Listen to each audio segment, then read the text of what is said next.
सभी को नमस्कार साथियों। आज कुछ ऐसी योजनाओं के बारे में हम चर्चा करने वाले हैं जो हाल ही में नई सरकार के द्वारा संचालित की गई है। और ये सभी ऐसी योजनाएं हैं जिनका लाभ आप सभी को प्रत्यक्ष रूप से मिलने वाला है। इसलिए आप वीडियो को कंप्लीट देखें, बिल्कुल भी इसको स्किप ना करें। तो जैसा कि आप सभी को पता ही है कि राजस्थान में नई सरकार बन चुकी है और सरकार बनने के बाद अब नए जो मुख्यमंत्री ने नई योजनाओं का पिटारा खोला है और प्रदेश की जनता के लिए वर्तमान सरकार के द्वारा अनेक योजनाएं जो है उनका संचालन किया जाएगा। जो जनता के हित में होगी, सरकार के द्वारा जिन योजनाओं को शुरू किया जाएगा उनकी लिस्ट भी जारी हो चुकी है और आप इस लिस्ट को चेक कर सकते हैं कि कौन कौन सी योजनाएं आपके लिए कल्याणकारी है। आप यहाँ पर सबसे पहली और महत्वपूर्ण योजना है वो है प्रधानमंत्री उज्ज्वला योजना। जी हाँ साथियों, अगर आप इस योजना में आवेदन करते हैं, यानी कि इस योजना के तहत जो सभी गरीब परिवार की जो महिलाएं हैं उन महिलाओं को 450 रुपये में आपको सिलेंडर प्रदान किया जाएगा। और इस योजना का जो लाभ है वो शुरू हो चुका है। वर्तमान में राजस्थान में जो जितनी भी महिलाएं हैं जिन्होंने इन योजना के माध्यम से गैस सिलेंडर लिया है उन सभी को 450 रुपये में गैस सिलेंडर प्रदान किया जा रहा है और बाकी जो सब्सिडी है वो राजस्थान सरकार के द्वारा वहन की जा रही है। अगली जो योजना है वो है सरकारी नौकरियां। देखिए, अंतर्राष्ट्रीय स्तर पर मेडल जीतने वाले जो खिलाड़ी हैं उन खिलाड़ियों को सरकारी नौकरी मिले। प्रदेश के खिलाड़ियों को चिकित्सा, दुर्घटना एवं जीवन बीमा कवरेज प्रदान करेंगे और अगले 5 वर्षों में जो पात्र युवा बेरोजगार हैं उन युवाओं को रोजगार अथवा स्वरोजगार के अवसर उनको प्रदान करेंगे। अगले 5 वर्षों में प्रदेश के 2.5 लाख यानी कि 2.5 लाख सरकारी नौकरियां जो है उनको प्रदान करेंगे और हर साल सरकारी परीक्षा कैलेंडर जारी करने पर लंबा जो समय है उस समय से खाली पड़ी सरकारी नौकरियों की रिक्तियों को भी मिशन मोड में भरेंगे। और इसके साथ ही भजनलाल शर्मा जी ने कहा है कि प्रदेश में प्रधानमंत्री रोजगार मेले की तर्ज पर प्रत्येक संभाग में वार्षिक रोजगार मेले का भी आयोजन किया जाएगा, जिसके माध्यम से बेरोजगारों को प्रशिक्षण प्रदान करके उनको स्वरोजगार के लिए जो है तैयार किया जाएगा। इसके अलावा जो अन्य महत्वपूर्ण जो योजना है वो है लखपति दीदी योजना।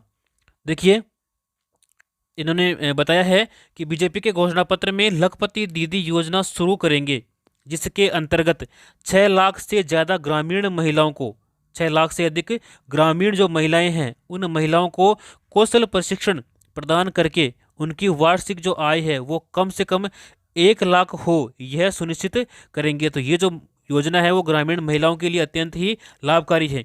यदि आप इसमें आवेदन करते हैं तो आपको जो है 1 लाख तक की सहायता राशि यहाँ पर प्रदान की जाएगी। वो आवेदन किस प्रकार से करेंगे वो अभी हम जानेंगे। इसके आगे हम बात करेंगे लाडो प्रोत्साहन योजना के बारे में। देखिए, इस योजना के माध्यम से बेटियों को 2 लाख तक की जो है राशि प्राप्त होती है। वो किस प्रकार प्राप्त होती है? देखिए, बीजेपी के घोषणा पत्र में लाडो प्रोत्साहन योजना के अंतर्गत सभी गरीब परिवारों की जो बालिकाएं हैं उन बालिकाओं के जन्म पर सेविंग बॉन्ड प्रदान किया जाता है। और इसके अलावा जब वो कक्षा 6 में प्रवेश करती है तो उसको 6,000 राशि, कक्षा 9 में प्रवेश करने पर 8,000 और कक्षा 10 में प्रवेश करने पर 10,000 उसको प्रदान किए जाते हैं।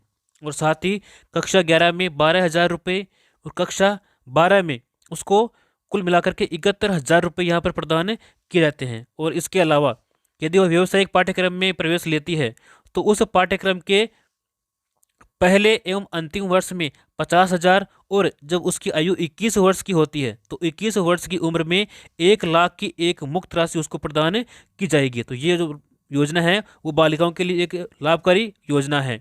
इसके अलावा गरीब परिवार की जो छात्राएं हैं उन छात्राओं को केजी से पीजी तक मुफ्त और गुणवत्तापूर्ण शिक्षा भी प्रदान करने का उन्होंने ऐलान किया है।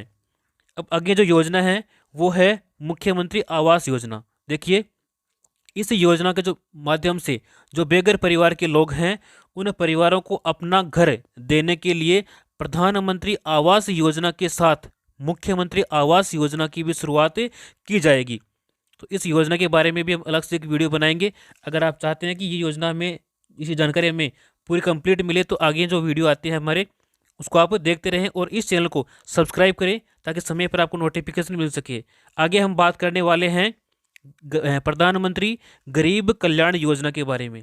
देखिए, प्रधानमंत्री गरीब अन्न योजना है, तो इस योजना के तहत 2028 तक 5 साल तक मुफ्त राशन दिया जाएगा प्रत्येक परिवार को, और साथ में 5 किलो तक राशन भी उसको 5 किलो जो राशन है वो उसको फ्री दिया जाएगा अगले आने वाले 5 साल तक। तो ये योजना भी गरीबों के लिए एक वरदान साबित होने वाली है। इसके अलावा देखिए, सरकारी अस्पताल योजना। इस योजना के तहत प्रदेश के 15,000 डॉक्टर एवं 20,000 पैरा मेडिकल जो स्टाफ है उस स्टाफ में नियुक्ति की जाएगी। तो ये भी एक बेरोजगारों के लिए एक सुनहरा अवसर है सरकारी नौकरी प्राप्त करने का। इसके अलावा देखिए, पीएम किसान सम्मान निधि योजना जो कि वर्तमान में चल भी रही है, और इस योजना की जो राशि है वो बढ़ा करके 12,000 यहाँ पर किया गया है, जो कि पहले की जो किस्त है वो जारी कर दी गई है इसकी 12,000 की, और आने वाले समय में इनकी जो आगे वाली किस्तें हैं वो भी जारी कर दी जाएगी। अगर आप इस योजना में आवेदन करना चाहते हैं पीएम किसान सम्मान निधि में, तो इसके लिए कौन से आवश्यक दस्तावेज हैं? देखिए, सबसे पहला और जो महत्वपूर्ण दस्तावेज है वो है आधार कार्ड। आपके पास में आधार कार्ड होना चाहिए। इसके अलावा बैंक अकाउंट आपके पास में होना अनिवार्य है। पासपोर्ट साइज आपके पास में जो फोटो है वो होनी अनिवार्य है। और इसके अलावा आय का प्रमाण पत्र, ज़मीन के दस्तावेज और KYC आपकी होनी अनिवार्य है। और साथ ही आपका जो राशन कार्ड है वो भी पूरा अपडेट और आपके पास में होना जरूरी है, तभी आप इसके अंदर आवेदन कर सकते हैं। अगली जो योजना है वो बालिकाओं के लिए महत्वपूर्ण है। योजना का नाम है मुख्यमंत्री फ्री स्कूटी योजना। तो इस योजना के अंतर्गत क्या होता है, जो 12वीं कक्षा पास करने वाली मेधावी छात्राएं होती है उन छात्राओं को स्कूटी प्रदान की जाती है। इसके जो दस्तावेज हैं वो देखिए, सबसे पहला और महत्वपूर्ण दस्तावेज है आवेदक छात्रा का आधार कार्ड। इसके अलावा पैन कार्ड, बैंक खाता पासबुक, और साथ ही उसके पास में मूल निवास प्रमाण पत्र होना अनिवार्य है। और इसके अलावा जाति प्रमाण पत्र और निवास का प्रमाण पत्र उसके पास में होना चाहिए। और इसके साथ ही जो 12वीं 10वीं और 12वीं कक्षा की जो मार्कशीट है उसका सर्टिफिकेट उसके पास में होना चाहिए, और चालू मोबाइल नंबर, और साथ ही पासपोर्ट साइज उसके पास में होनी चाहिए, तभी आप इस योजना में आवेदन कर सकते हैं। अब एक महत्वपूर्ण बात आती है कि सभी योजना में पूछा है कि KYC कैसे करें। तो KYC करने के लिए क्या करना होता है आपको, ये करने के लिए आपको जो आपका आधार कार्ड है उस आधार कार्ड और जन आधार कार्ड को लेकर के जो अपना नज़दीकी ई मित्र केंद्र है उस ई मित्र केंद्र पर जाकर के आपको वहाँ पर बोलना कि हमारी जो है KYC करनी है, तो वो आपकी KYC कर देते हैं। यदि आपके आधार कार्ड से लिंक है मोबाइल नंबर, उसके ऊपर OTP आएगा, तो उस OTP की लेकर के आपका जो फिंगरप्रिंट है उसके माध्यम से वहाँ पर आपकी KYC करवा देंगे।